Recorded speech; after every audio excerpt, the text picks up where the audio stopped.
आज से लगभग लाखों वर्ष पहले सत्य युग में जब रंभ नाम के असुर की जलती हुई चिता में उसकी पत्नी महिषी कूद पड़ी और खुद की आहुति दे दी, तब उस जलती हुई चिता में से महिषासुर के अलावा रक्तबीज भी बाहर निकला, जो कि स्वयं रंभ था।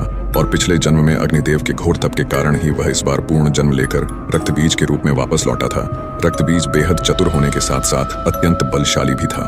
फिर भी वह अपने बल से संतुष्ट न था और इसीलिए वह अमर होने की कामना लिए जंगल की ओर चल पड़ा और फिर ब्रह्मदेव की तपस्या में लीन हो गया। तपस्या करते करते सैकड़ों वर्ष बीत गए, पर ब्रह्मदेव अब तक प्रकट न हुए। लेकिन रक्तबीज अपनी तपस्या से तस से मस न हुआ। वह निरंतर ब्रह्मदेव को प्रसन्न करने के लिए अपने तपस्या में डूबा रहा और आखिर में ब्रह्मदेव को रक्तबीज के सम्मुख प्रकट होना ही पड़ा। जिसके बाद ब्रह्मदेव ने रक्तबीज को उसके गहरे तप से जगाकर अपना वरदान मांगने को कहा। फिर रक्तबीज ने ब्रह्मदेव को अपना अभिवादन देते हुए उनसे सीधा अमर होने का वरदान मांग लिया। जिसके बाद ब्रह्मदेव भी सोच में पड़ गए। काफी सोच विचार करने के बाद ब्रह्मदेव ने रक्तबीज को अमरता का वरदान देने से मना कर दिया, परंतु उन्होंने रक्तबीज को एक ऐसा वरदान दे दिया जो कि अमरता के वरदान से बिल्कुल भी कम न था। दरअसल इस वरदान के दौरान रक्तबीज के शरीर से निकले रक्त के हर बूंद के धरती के स्पर्श मात्र से ही और रक्तबीज पैदा होंगे और उनके भी रक्त के धरती के स्पर्श मात्र से और नए रक्तबीज पैदा होते ही रहेंगे, यानी कि रक्तबीज के पनपने की कोई सीमा न होगी। वरदान देने के बाद ब्रह्मदेव अंतर्धान हो गए, जिसके बाद रक्तबीज ठहाके लगाते हुए सीधा पाताल लोक के महिषी शासित क्षेत्र पहुंच गया। दरअसल पिछले जन्म में जब वह रंभ था तो उसे महिषी असुरों ने मिलकर समाप्त कर दिया था और अब इसी का बदला वह महिषी वंश से लेने के लिए वापस आकर उनके समक्ष खड़ा हो चुका था। और फिर रक्तबीज ने महिषी राज्य के अंदर मार काट मचा कर रख दी। उसने अकेले ही महिषियों के राजा समेत समस्त प्रमुख महिषी योद्धाओं को समाप्त कर दिया। फिर बाकी बचे और डरे हुए महिषी असुरों का स्वयं राजा बन बैठा और यह बात पूरे पाताल लोक में फैल गई, जिससे कि पाताल लोक के समस्त बड़े से बड़े असुर भी रक्तबीज के नाम मात्र से ही घबराने लगे। रक्तबीज पूरे पाताल लोक का शासक बन बैठा था। दिन यूं ही बीतते गए और एक दिन रक्तबीज को महिषासुर की याद आई और वह महिषासुर को ढूंढने पाताल लोक के अन्य राज्य की ओर निकल पड़ा, जहां उसे पता चला कि कई वर्ष पहले तो महिषासुर किसी 10 भुजाओं वाली विशालकाय देवी के हाथों वीर गति को प्राप्त हो चुका है। जिसके बाद यह सुनते ही रक्तबीज आग बबूला हो उठा और फिर वह देवी दुर्गा को पागलों की तरह जमीन से लेकर आसमान हर जगह ढूंढने निकल पड़ा, पर उसे देवी दुर्गा कहीं भी न मिली। फिर रक्तबीज के तमाम बार पूछने पर कोई भी असुर यह नहीं बता पाया कि वह 10 भुजाओं वाली विशालकाय देवी अचानक कहां से आई थी। जिसके बाद रक्तबीज एक गहरे चिंतन में पड़ गया। फिर उसने सोचा कि हो न हो उस 10 भुजाओं वाली विशाल देवी के बारे में ये देवताओं की पूजा पाठ करने वाले साधु संतों को अवश्य ही कुछ न कुछ पता होगा। फिर उसने अपने तमाम असुर सैनिकों को देवी दुर्गा का पता लगाने के लिए साधुओं के पास भेज दिया। जिसके बाद रक्तबीज के असुर सैनिकों ने बड़े ही क्रूर तरीके से साधुओं से उस विशालकाय 10 भुजाओं वाली देवी के बारे में पूछने लगे, पर किसी भी साधु संत के पास उनके सवालों का उत्तर न था। रक्तबीज की यह जानलेवा खोज देवी दुर्गा के लिए यूं ही जारी रही और वहीं दूसरी तरफ महर्षि कश्यप और धनु के 2 पुत्र शुंभ और निशुंभ नाम के 2 असुर भाई एक शांत वन में ब्रह्मदेव की तपस्या में कई वर्षों से लीन हुए बैठे थे। और फिर शुंभ और निशुंभ के सम्मुख अचानक ब्रह्मदेव का आगमन हुआ, जिसके बाद ब्रह्मदेव ने उनसे अपना इच्छित वरदान मांगने को कहा। जिसके बाद हर असुर की तरह शुंभ और निशुंभ ने भी ब्रह्मदेव से अमरता का वरदान मांग लिया, जिसके लिए ब्रह्मदेव ने उन्हें साफ साफ मना कर दिया। दरअसल शुंभ और निशुंभ दोनों भाई स्त्रियों के प्रति काफी आकर्षित थे और वे स्त्रियों को सिर्फ और सिर्फ संभोग की वस्तु मात्र ही मानते थे और इसीलिए ब्रह्मदेव ने इन 2 असुर भाइयों को लगभग महिषासुर जैसा ही वरदान दे दिया, जिसके दौरान शुंभ और निशुंभ का वध सिर्फ एक महाशक्तिशाली स्त्री के हाथों ही संभव था। और इसी बीच इंद्रदेव ने शुंभ और निशुंभ के बड़े भाई नमुच्ची को अपने निजी मतभेद के कारण मौत के घाट उतार दिया। जिसके कुछ वर्षों के बाद जब शुंभ और निशुंभ पाताल लोक अपने राज्य में वापस लौटे और अपने बड़े भाई नमुच्ची के मौत की खबर सुनी तो उनके क्रोध का ठिकाना न रहा। जिसके बाद उन्होंने स्वर्गलोक पे आक्रमण करने की ठान ली। फिर शुंभ और निशुंभ अपनी असुर सेना लिए स्वर्गलोक की ओर निकल पड़े, जहाँ की इंद्रदेव समेत समस्त देवता नृत्य का आनंद उठा रहे थे। फिर अचानक स्वर्ग पे शुंभ और निशुंभ समेत तमाम असुरों का आगमन शुरू हो गया, जिसके बाद देवता असुरों की इतनी बड़ी सेना को देख अचंभे में पड़ गए और देवता भी युद्ध के लिए असुरों के समक्ष डटकर खड़े हो गए। पर इससे पहले कि युद्ध का बिगुल बजता, निशुंभ ने अपना नियंत्रण खो दिया और अकेले ही इंद्रदेव के ऊपर टूट पड़ा। जिसके बाद इंद्रदेव और निशुंभ के बीच एक घमासान युद्ध प्रारंभ हो गया।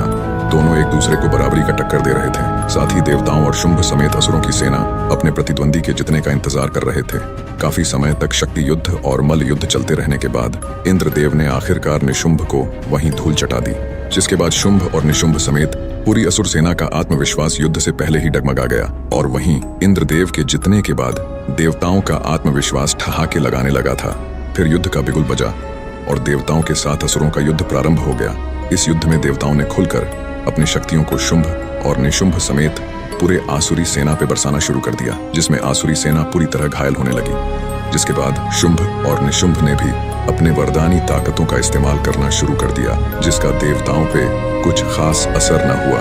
यहाँ तक कि देवता असुरों के साथ उपहास करते हुए युद्ध करने लगे थे। शुंभ और निशुंभ समेत पूरी आसुरी सेना देवताओं के समक्ष लाचार नजर आ रही थी। देवता यूं ही ठहाके लगाते रहे और असुर युद्ध को पूरी तरह से हारने की कगार पे आ चुके थे कि अचानक हारे हुए असुरों के पीछे से एक और जोरदार ठहाके लगाने की आवाज आने लगी, जिसपे सभी देवता मौन हो गए और कुछ देर के लिए सोच में पड़ गए। जिसके बाद आगमन हुआ रक्तबीज का, जो कि ठहाके लगाता हुआ हारे हुए तमाम असुरों के अंदर एक उम्मीद जगाता हुआ आगे बढ़ता चला आया और देवताओं के समक्ष आ खड़ा हुआ। उसके मात्र ठहाके लगाने से ही पूरा इंद्रासन कांपने लगा था। साथ ही उसे देख इंद्रदेव समेत सभी देवता भी थड़ थड़ कांपने लगे थे।